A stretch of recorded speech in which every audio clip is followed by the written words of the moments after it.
Bib ini masih belum mendapat kepastian pastinya. Bib kan sudah kualifikasi membawa dalil ayat segala macamnya. Sedangkan Habib sebelumnya kan sudah memberikan segala macam bentuk bukti ya Bib. Tanggapan lu deh Bib terkait kualifikasi tersebut seperti apa sih Bib? Pertama, kalau mau bawa dalil, saya bawa dalil. Ya, ada satu hadis Nabi di akhir kitab Sahih Al-Bukhari dikatakan sayati zamanun syababun hawadithul ahlam yaqra'una al-Qur'an wal Qur'an la yujawiz an khanajirihim yukhrijukum min ad-dini ka rami sahmi min ar-ramiyah.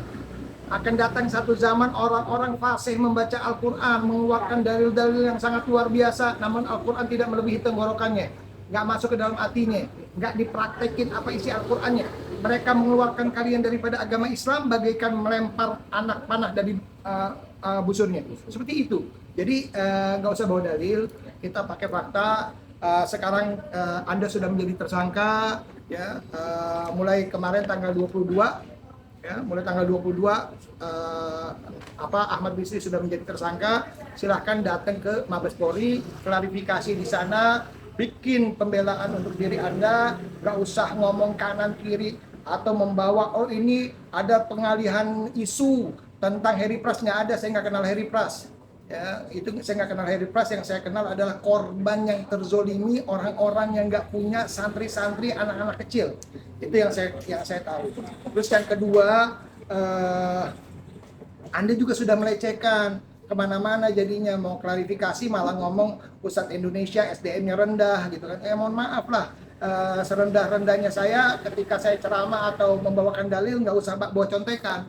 Ya, ustadz-ustadz di kampung saya itu kalau ngeluarin dalil itu nggak usah pakai contekan seperti itu. Jadi nggak usah kita merasa kalau tuzaku anfusakum, jangan ngerasa kita paling alim. Wa a'lamu biman ittaqa, Allah yang maha tahu siapa yang paling alim. Hadapi hukum yang berlaku, hadapi semua agar senantiasa ini juga jelas, tidak membuat bias, tidak usah membawa nama Allah, pengadilan Allah di akhirat, pengadilan dunia aja dulu, hadapi. Kalau memang nggak salah, kenapa mesti kabur, itu aja. Ya, kalau saya sih mengatakan bukan oh saya nggak tahu.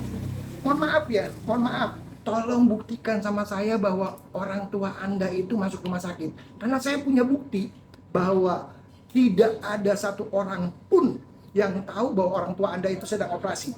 Dan orang tersebut juga sangat yakin. Kalau saya bilang 100% itu hak Allah, 99,99%. Seperti itu. Kalau 6 tahun lalu orang tua Anda memang, atau 6 tahun atau 5 tahun lalu ada operasi di tulang belakang, ya. Tapi kalau sekarang tanggal 17, ya, tolong buktikan seperti itu. Cuman saya masih memberikan toleransi kepada Anda. Ya kan, mungkin mau minta keredoan daripada orang tua, minta doa daripada orang tua, mau taubat kepada Allah, ya silahkan. Gitu. Tapi hukum tetap harus berjalan. Bener nggak Bib? Khawatirkannya sejauh mana sih Bib terkait permasalahan ini sendiri dari kacamata Habib? Begini, kalau sesama jenis ini akan menular. Ya, sesama jenis ini akan menular, dan anak-anak ini kan memiliki trauma yang sangat luar biasa. Ya kan, trauma yang sangat luar biasa. Ketika ngadepin saya aja mereka histeris. Dia bilang saya udah nggak percaya sama ustadz, bahkan saya sih udah memilih murtad daripada begini dan sebagainya gitu kan. Artinya ini kita mesti ngobatin mereka, dan itu juga tahunan, bukan kun fayakun langsung selesai. Bahkan ketika kemarin saya wawancara itu antara interview hari pertama dan hari berikutnya aja tuh perlu waktu, perlu jeda, tetesan air mata yang sangat mendalam, ya kan, penyesalan kok kenapa saya harus kenal sama Ahmad Misri dan sebagainya. Gitu. Korbannya dipastikan laki-laki semua, Bib? Laki-laki semua, ya, laki-laki semua. Itu korbannya 80% di bawah umur.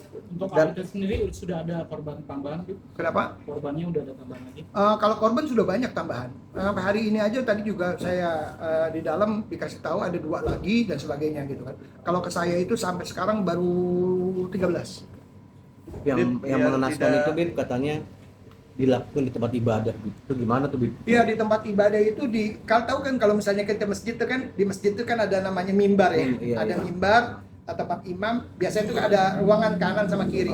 Saya sudah ke masjid ini, ya, masjid MPQ, ya, masjid MPQ itu di kawasan Srengseng. Saya udah ke situ, saya lihat yang mana sih kamarnya. Terus saya tanya sama merbotnya sana, saya tanya sama pengurusnya, bener nggak bahwa ada nama si ini pernah tinggal di sini? benar nggak dan sebagainya. Semua saya tanya sedetail. Jadi ketika saya nanganin kasus ini, saya nggak percaya begitu aja dari korban. Saya harus memastikan tahun ini benar nggak ada di sini, tahun ini ada benar nggak di sini dan sebagainya. Nah, itu saya lihat memang ada ruangan. Si Ahmad Misri ini dikasih ruangan kayak kamar lah. Ya, kalau misalnya ngaji itu kan biasanya kan kita di depan ya di halaman masjid itu kan. Kalau ini misalnya mau nyerahin hafalan Al-Qur'an, ya udah dimasukin kamar. Nah, disitulah kejadian. Kejadiannya ngapain aja? Ya disuruh macam-macam ya sampai klimaks lah. Ada visual, bukti visual dan CCTV mungkin ada juga dari masjid. Nah, itu kan udah lama ya. Kasus itu kan udah lama. Kan saya baru nanganin ini kan kasus ini saya baru nanganin November. Sementara kan kasus ini bergulirnya tuh 2017, 18, 19, 20 ya sampai 20. Ya, kalau 21, 22, 23, 24, 25 itu di wilayah yang berbeda.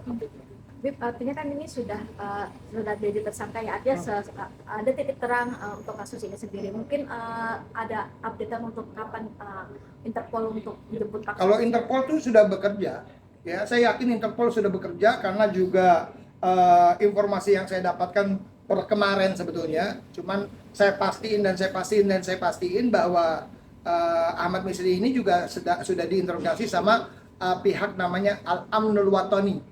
Ya, dari pemerintah penegak hukum di Mesir. Al-Amnul Watani itu kalau di Indonesia seperti Mabes Polri, mungkin di atasnya sedikit ya, di atas dia Mabes Polri karena membawahi juga intelijen, teroris dan sebagainya. Seperti itu Al-Amnul Watani. Itu sudah ditahan, kalau orang tuanya sudah dipulangin, terus istrinya juga sudah dipulangin ke Banha, tapi handphone mereka masih ditahan. Berarti dia Ada kecurigaan awalnya apa sih Dit, terhadap seorang ini? Kalau kecurigaan saya nggak tahu ya awalnya. Yang saya tahu adalah ada laporan kepada saya itu pada tanggal 13 November 2025 bahwa ada terjadi pelecehan seksual kepada atau perbuatan asusila yang dilakukan oleh seorang tokoh. Langsung saya cari tahu di situ dari informan dari ustadz-ustadz yang memberikan tahu kepada saya, baru dibuka. Seperti itu. Kalau kecurigaan awal saya nggak tahu. Tugas saya adalah memastikan benar nggak sih ini ada korbannya seperti itu. Ketika ada korbannya juga nggak kun fayakun saya percaya. Oh ya ada korban diapain gitu, enggak. Itu bisa 10 jam sampai 12 jam saya tanya. Bayangin anak kecil saya tanya 12 jam itu kan otomatis kan dia ngeblank. Kalau dia merekayasa cerita atau misalnya ada orang yang mengajarkan untuk bercerita, itu pasti ngeblank. Itu pertanyaan dari pertanyaan A, B, C, D, terus saya ulang lagi, saya lari lagi kemana, saya balik lagi ke situ. Itu terus konsisten. Ya. Dan ketika saya ingin naikin juga ke laporan, bukan ke media, ke laporan ke Mabes Polri, itu saya benar-benar udah yakin dulu. Saya tanya lagi, saya ulang, bahkan saya rekam semua. Gitu. Di samping juga alat-alat bukti lain ya yang ada tadi juga saya jelasin ada alat-alat bukti lain yang saya miliki gitu. Memang prosesnya ini kan kalau 2 alat bukti udah terpenuhi dari awal. Sudah cukup. Bahkan saat dari awal aja udah 3 alat bukti sebetulnya. Tapi kan kita pengen lebih kuat dan lebih kuat dan lebih kuat lagi. Seperti itu. Kesempatan itulah memang yang memakan waktu ya, seperti pemeriksaan di RS Polri, Lapsos dan sebagainya itu memakan waktu yang sangat panjang. Tapi mengenal sosok yang bersangkutan seperti apa? Saya kenal beliau itu dulu sering dibawa sama Syekh Ali Jabir, almarhum Syekh Ali Jabir. Iya. Kebetulan saya kan dulu ngisi di Damai Indonesia aku TV One ya. Dia dibawa sama Syekh Ali Jabir, namanya Syekh Ali Jabir. Terus kalau dulu tuh kan kita ada namanya 8 episode, ya kan? Episode Ali Jabir 1, saya 4, misalnya episode Ali Jabir 4, dikasihlah ke si Ahmad Misri ini 1, dikenalin sama Syekh Ali Jabir saat itu. Nah, tahun 2015 saya dengar bahwa adanya dugaan pelecehan seksual, disampaikan, Bib, Abi kemarin sama si ini ya, sama Ahmad Misri. Oh iya, itu Bib, ada nih dugaan begini.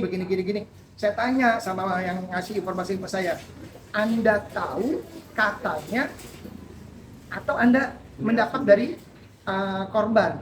Dia bilang masih katanya, bawa korbannya ke saya. Nah, semenjak itu saya 3 kali berjumpa dengan Ahmad Misri itu sampai 2025 itu 3 kali lah. 2015 3 kali. setiap kali Damai Indonesia aku minta saya untuk tayang bersama beliau, saya selalu nolak. Yang akhirnya saya mundur sendiri. Kenapa? Karena saya agak risih ya. Ini sesama jenis, besok lusa saya juga kan jadi korbannya kan gitu kan, nggak tahu. Sempat Habib menasihati Oh enggak, saya enggak perlu nasihatin orang, dia lebih pintar daripada saya kok. Kan saya ulama Indonesia katanya. Ya, saya Ustadz Indonesia. Ustadz Indonesia itu kan katanya dia kan menurut dia kan rendah ya. Itu. Ya. Dia lebih alim. Tapi pertanyaan dari saya gini, Beb. Kan Habib kan sudah bertemu dengan korban-korbannya ya, sudah ngobrol langsung. Ada di tingkat psikologisnya, di tingkat yang sampai parah seperti apa sih? Yang sampai parah itu bahkan putus sekolah. Putus sekolah, nggak berani ngadepin orang, nggak berani ketemu sama orang, dia maunya menyendiri dan sebagainya. Ada juga yang terakhir, anak yang terakhir ini dia itu sampai maniak untuk melakukan onani. Ya, maniak, bayangin. Itu kalau seandainya kan kita masukin ke terapi ya, kita masukin ke terapi, ke psikotes dan sebagainya, ke psikolog, itu kalau handphonenya diambil 1 hari aja ngamuknya minta ampun. Jadi dia udah, kenapa fatwanya ini adalah Imam Syafi'i dan Imam Maliki serta imam-imam lain kalau masih hidup pasti nonton ini gitu. Jadi ya namanya ini kan kayak mohon maaf, seorang bandar narkoba nyekokin orang ya kan, sekali dicekokin 2 kali 3 kali ya kan, otomatis si anak ini kan akan merasa nikmat dengan seperti itu gitu. Terima kasih.